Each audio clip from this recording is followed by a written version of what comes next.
So why are we so much more promiscuous in today's society? I was just going to say that my version of sex education, or my sex education was literally them showing us a birthing photo or a video, sorry. Yeah, in 4th grade. That terrified me, and I was like, actually, I don't think I want to have sex for a long time. I think I'm good. Abstinent. You should not have sex before marriage. That idea was permeated throughout culture. It was reflected in culture. There were no sex ads. There weren't people naked on the internet, and people lived their lives. It was considered a big thing, to lose your virginity. You were actually considered someone that maybe a guy wouldn't want to marry because you lost your virginity. That was the cultural understanding, in the 50s and the 60s. And then in the 70s, you had this fourth wave of feminism that reared its ugly head and started associating sexual promiscuity to freedom, and things completely flipped. Again, I'm just giving you a historical analysis of what happened in the classroom. Yeah, I'd without be interested. Commentary. Hold on. It's okay if you. Sorry, I'll just finish. Make it quick if you can. can. Yeah, I'd be interested to see where exactly you're getting that from. If later you can tell me or whatever. Thomas Sowell, Inside the Education System, and he has all of the sources listed in the back of the book. Okay, because at least in modern day, do you think that any of that has flipped or no? No, I think we've become.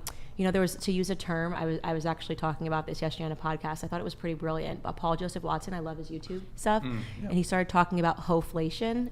So in yesterday's video, I talked about Hoeflation and asked the question if it was real, and kind of gave you guys a bit of an explanation on what it was, and of course also how it is that Hoeflation is obviously a bit of a problem. But today we got to ask ourselves a question: how exactly did we get so much more promiscuous as a society? This right, of course, is going back to that Candace Owens podcast, or that Candace Owens episode on the whatever podcast.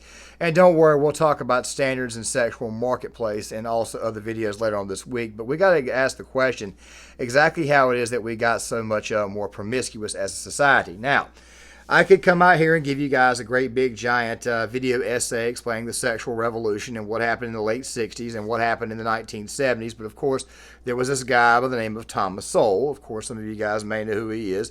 He wrote a lot of very good books and did a lot of very, very extensive work on these types of topics. And one of the things that he studied was the actual school system. Now, before we go any further, and before I go back to the entire podcast, and of course the girl saying that all she had to do was see a girl have another baby, or video have a woman have a baby, and that obviously changed her mind about sex. Yet at the very same time, she's also an OnlyFans model who does lingerie photos. We'll talk more about that in other videos. It's kind of weird, but we got to ask ourselves a question: how in the world did we get so much more promiscuous as a society? And I'll go ahead and tell you exactly what it was. It was, in fact, the women's sexual revolution of the 60s and the 70s. You see, after that whole hippie generation and the generation of free love, for whatever reason, it seemed like two separate groups came out of that. There was a group of people that would then go on to do the whole Jesus Revolution thing, which, of course, there's a movie on that. And, of course, there was another group of people who, quite frankly, decided to become much, much more promiscuous. There were original pickup artists and gurus. Don't worry, that's also in that macabre storytelling video that I keep leaving in every one of these the description box of one of these videos here, where a man actually was teaching men on how to actually navigate this. Of course, these PUA type guys have been around for a very long time. And for the most part, their actual intentions, at least at that time, was to get men more active and much, much more sexually active. Well, as a result of this, Congress started signing laws into...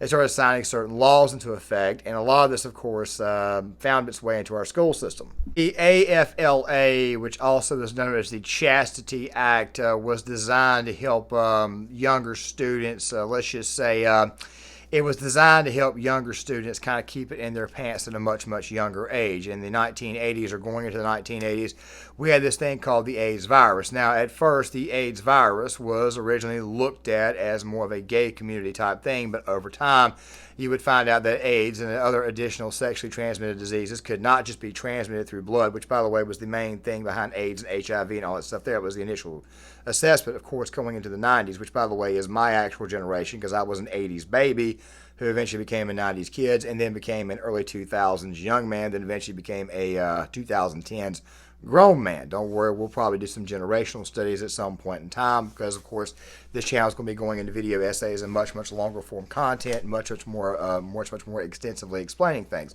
The thing is this right here. At that time, people were probably scared to death. They were probably looking at the possibility of teenage pregnancies. They were possibly looking at the possibility of, what else were they looking at?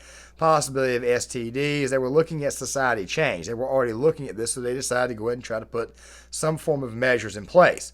And of course, after a while, they started teaching sex ed in schools, as Candace Owens will explain here. As well as better sex ed, tend to have like a lower body count than people who are like in like lower education, less sex ed, less access to contraception. So I was just wondering like your thoughts on that. I'm telling you it's not true factually. In the 70s, before they got Planned Parenthood went in the classroom and started funding initiatives, and they started teaching sex education. There used to not be sex education in school, and the way that they got it into the classroom in the 70s was by saying, it's better to teach them, which is what you're saying, because then they'll be more responsible. It actually, within 1 decade, it flipped. The majority of high schoolers were graduating with their virginity before there was sex education, and then when they put sex education in the classroom, the majority of them within 10 years were not graduating with their virginity. So it actually sexualized. And that right there was a very, very long overall clip, okay, relatively longer than what I wanted to make it, but I felt the entire clip needed to be played because obviously a more nuance was needed.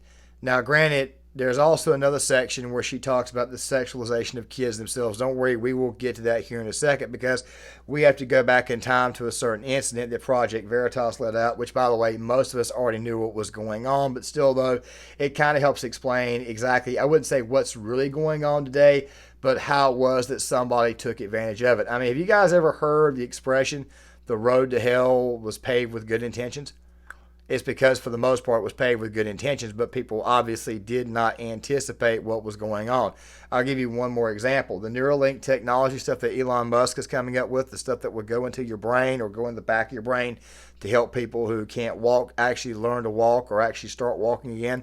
Well, there are some out there who believe that that particular technology could be used for something else. I personally think, if misused, could also be used for something else as well that is actually pretty bad, which is something, quite frankly, I'm not allowed to talk about here on the YouTube platform unless, of course, YouTube decides to put a certain little thing in the description box to let you know that you're talking about some things that borders conspiratorial, which, by the way, I think every single conspiracy needs to be analyzed, whether it is a good conspiracy or a bad conspiracy, or at least if it's valid or not. Just figured I'd go ahead and throw that out there. But you got to ask yourself a question. Did we start becoming much, much more promiscuous as a society when sex ed was brought in? So let's think about this really quick. You got an AIDS epidemic. You've got this where mostly centered towards the gay community. And then eventually, after a while, people learn that you can spread AIDS through other means. Not just blood transfusion, also having sex with women.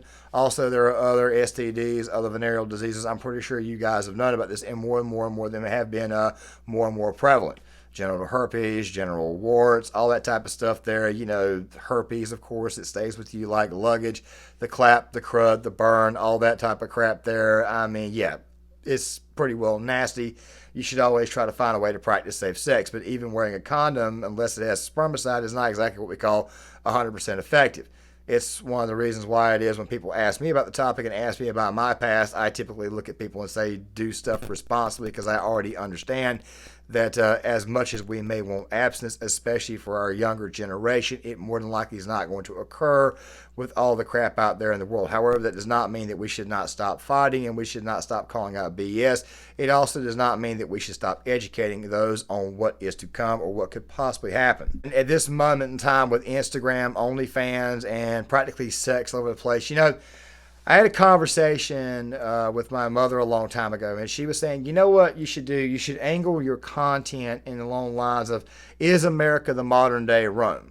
Well, she's actually correct to ask me a question, because at some point in time, we're eventually going to angle this content into that. Like I said, the longer form content will start asking these questions, and our society does look very similar to Rome in a lot of ways. The difference is that we have cell phones, we have iPads, we have television, we have streaming, and of course things like nude women, what you would see at a basic strip club being on actual telephone, is actually much, much more prevalent. Sex is selling at a much, much higher rate in this society. As I've mentioned on several occasions, the people who are paying $7.99 a month to follow a girl on OnlyFans just to see photos, these right here are probably the worst examples. And by the way, it's not like these guys are actually even going out there and getting laid, which, by the way, may make some people think to themselves, well, if they're not going to the club and doing this right, then maybe it should help men who don't actually associated with that, which, by the way, we'll talk about in more videos here in the future, especially when we get to the OnlyFans problem stuff, which I want to make a essay on that. Fact of the matter is that sex is much, much more prevalent. Well, guess what? There was a certain nation, a certain society that had practically sex everywhere in the world, especially on their walls. Rome. If you ever saw the HBO miniseries, you will find out that the HBO miniseries was actually pretty well accurate. Sex was all over the place. People were screwing one another like crazy. I mean, it was literally Caligula. I'll leave Nick Hodges' History Buffs reviews on the HBO miniseries in the description box if you guys want some further reference and also want to be entertained while getting some history. And if I find some additional stuff from Metatron, I'll throw it in there as well. Those are the two main historical buff guys I go to on the internet, especially as far as YouTube is concerned. But back to this topic of high school and abstinence. I'm going to let some more of this roll for you guys, roughly about a minute and a half. We're going to come back on the other end because Candace once again laid out some more facts for some of the girls that were on the podcast episode. It seems like that is true, but in a very particular context, and that very particular context was like basically abstinence only education, which I don't know about you guys, but makes complete sense to me, because if you tell teenagers like, don't do this thing is like super, like don't do it, it feels super good but you're not supposed to do it or whatever, if you phrase it that way, then teenagers are going to go out and do it. Because like at least everything that I've seen recently has been talking about how if you talk about proper sex ed, and people who have more access to contraceptives as well as better sex ed, tend to have like a lower body count than people who are like in like lower education, less sex ed, less access to contraception. So I was just wondering like your thoughts on that. I'm telling you it's not true factually. In the 70s, before they got Planned Parenthood, went in the classroom and started funding initiatives, and they started teaching sex education. There used to not be sex education in school, and the way that they got it into the classroom in the 70s was by saying, it's better to teach them, which is what you're saying, because then they'll be more responsible. It actually, within one decade, it flipped. The majority of high schoolers were graduating with their virginity before there was sex education, and then when they put sex education in the classroom, the majority of them within 10 years were not graduating with their virginity. So it actually sexualized children. Yeah. My understanding, but the reason why was because the first manifestations of sex education was abstinence only, and it was working is what I'm saying to you. Oh, okay. Yeah, it was working. So abstinence, it used to be considered, and I'm not at all trying to, I'm just telling you what the facts are here.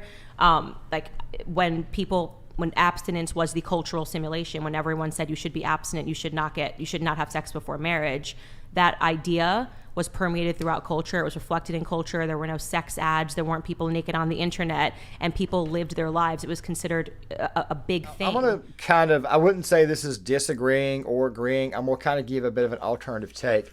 Most schools, especially most middle schools and high schools, at least when I went to school, and this is strictly anecdotal, they would preach abstinence to go along with the sex education, which, by the way, kind of gives a dual meaning to it. So you have to make a decision. Do you give them sex ed or do you not give them sex ed? Now, a lot of people have argued that sexual education should be given to the parents. Now, the parents that I've heard scream, no, we don't want to teach our kids that, I got to look at them dead in the face and I got to say to you, look, if you're concerned about this, maybe you're the one who should be actually teaching this kid. Maybe they don't know as much about it. But then again, though, if you're a parent that's roughly my age and you grew up in this, you should probably have some idea about it. I understand it's a very uncomfortable topic to teach. But then again, though, what do I say every time that a school shooting occurs? What was the home life situation like? What were the parents doing? Were the parents involved? What do I do anytime somebody brings up video games as a problem? I say, what are the parents doing? Are the parents getting involved? Are the parents teaching them moderation? Or what happens in the case of a drag show, which, by the way, we will get to here in a second. What happens in this case? I always look at the parents who decide to carry their kids to this club in Miami where it's actually going on. Of course, the school thing, you kind of can't help. You got to actually show up the day after and you actually have to protest to put an end to that. That right there is done at election time. The thing is this right here. What more than likely is going to should happen in this case is that parents should obviously be a little bit more involved. Does that mean they need to actually be in the classroom? No, it does not. However, you do got to make a decision. If you think the sexual promiscuity is a problem, you got to take a look at the fact, and you got to take a look at the virginity rates overall going down, especially from the 1980s all the way through the 2000s. I grew up in a much, much different time. I grew up in the 90s and eventually the early 2000s. Sex was absolutely everywhere. It was on all our brains. It was at the forefront, speaking, which is kind of there now. Okay, let me get back on topic. The fact of the matter is this right here. It's everywhere. Okay, so how in the world do you actually fix this problem? When did it actually go wrong? Well, my suggestion is don't teach these kids anything in middle school about that, because if I recall correctly, in middle school is when we began to actually start getting sexually active. They have now taken this and they have decided to send this to the elementary school level, which is absolutely a problem. Before I get to that, I want to address one more thing. Let me go ahead and roll this. Go ahead. And like speaking of Hoeflation, I mean, we're always trending apparently, right? Because Who's we? Hoes. Mm-hmm. Because without us hoes, you wouldn't have like that many views to be watching, right? You have hoes come on the podcast to talk about our... I'm not knocking hoes. I don't want to be a hoe. I don't want to be a hoe. I'm saying you have hoes, and when I say you have hoes coming onto the podcast, you know you're a hoe if you're a hoe. Do you mean a literal hoe or like more of the colloquial? That's Brian's dream. You know what I mean? You have hoes, Brian. So you sit here and you want to bash sex workers, but you know we come on here. Bash anybody. I don't think anybody has bashed. He's bringing you on here and giving you a platform to speak. So I think that if he was going to be bashing you, he wouldn't even allow anybody on. The hero of hoes, if you will. Wait, what do you mean making what? Making a seem like I'm not making anybody seem any sort of like. No, I'm just talking about a video. We're a trending topic, so it's relevant to speak on because it's interesting. Wait, what? It's fascinating. I am fascinated by hoes. I'll say it. You know, earlier, and I did do a video on Hoeflation, which I will leave in the description box. Go on this video. I did see something on the same podcast because I'm going back and rewatching a lot of this clips. Yeah, I plan on doing a lot of content responding to this podcast, and. You know, there was this one girl up there who was 21 years old, and she said that men have it easier when it comes to getting laid, but yet the girl was 21 years old, and apparently she was overweight, and she had close to 300 sexual partners. I'm not lying to you, close to 300 sexual partners at the age of 21. We will be mentioning that tomorrow. So you mean to tell me that it's easier for men to get sex when you've got 300 sexual partners at 21 years old? Honey, you should be ashamed of yourself. Walking STD right there. That's all I'm going to say. But we'll get to that part right there tomorrow. But the reason why I wanted to bring that up is because, you see, now we've got this thing where ladies are out here and they're saying that, hoes are fashionable. Hoes are the thing. You're talking about hoes. You're getting actual, honest to God, you're getting clout off of us. Well, if you have a YouTube platform or whatnot, guess what? You got to expand your viewership to get paid. I mean, come on now. But the thing is this right here. This always goes back to that whole, we want you to accept us for who we are. What, men are not allowed to have standards? I'm sorry, hon, but men are definitely allowed to have standards. If men did not have standards, you probably would have gone off the deep end a long time ago. What the hell am I kidding? A lot of you already have. But being a hoe for fashionable purposes is not a good thing. I mean, it seems that good at first, and you may think to yourself that a lot of men may get off on the idea of dating these women, but in reality, they really and truly don't. They get off on the weekend aspect. Meaning, I'd like to go out of town for a weekend, but when I get home, you're really and truly nothing to be taken serious. Like I said, the relationship is strictly transactional. Greg Foreman was right the other day when he said that these types of women were the worst types of women to put on these podcasts to teach men anything. This is part of the reason why I prefer the Whatever podcast, because the Whatever podcast will typically have a couple of women that are traditional. Really, really quick. Let me show you guys an honest to God panel, an actual honest to God view of all of these ladies up here. Okay, I'm going to go ahead and go through this piece by piece. Made in Hell, not dateable. The girl in the orange, not dateable. The girl that is sitting beside the girl in orange, that girl right there, while she is very, very much a lib and a progressive, she seemed to me like she genuinely was curious and wanted to learn what it was like to be traditional and how to be traditional. You could probably work with that one. The girl with the tattoo on her neck, I mentioned that right there in the previous video. If you actually listen to the podcast, or most of the podcast, or at least the first 2 hours of the podcast, you will come away thinking to yourself, this girl right here has probably got a lot more conservative leanings and could, in fact, be much, much better off. Not to mention the fact that I started this entire video with her clip.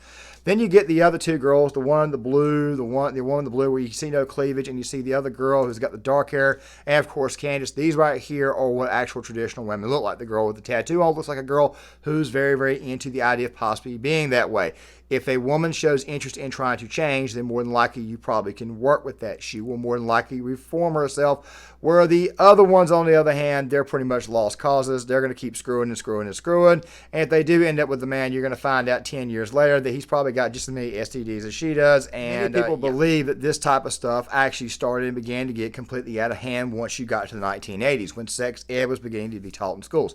As I've said before, The road to hell starts out with good intentions. It's paved with good intentions. Let's go ahead and teach kids the dangers. Let's go ahead and teach kids about STDs. When in reality, a child age 1 to say 16 should probably not be worrying about this. If anything, you would want the kids, you would want them going into college a little bit less knowledgeable about it. Also, something else too, I need to go ahead and say this right now. If you know more about sex at a much, much younger age, chances are you are probably going to have sex at a much, much younger age. And while having sex at a much, much younger age, you're probably going to have more of it because you're probably going to be somewhat addicted to it right away. I'm not saying you shouldn't. I'm not saying you should. All you have to do is look in the mirror and ask yourself, okay, like, when the hell did I get sexually interested? Me personally, I was a late bloomer, but I still went crazy with it. I ain't gonna lie to you.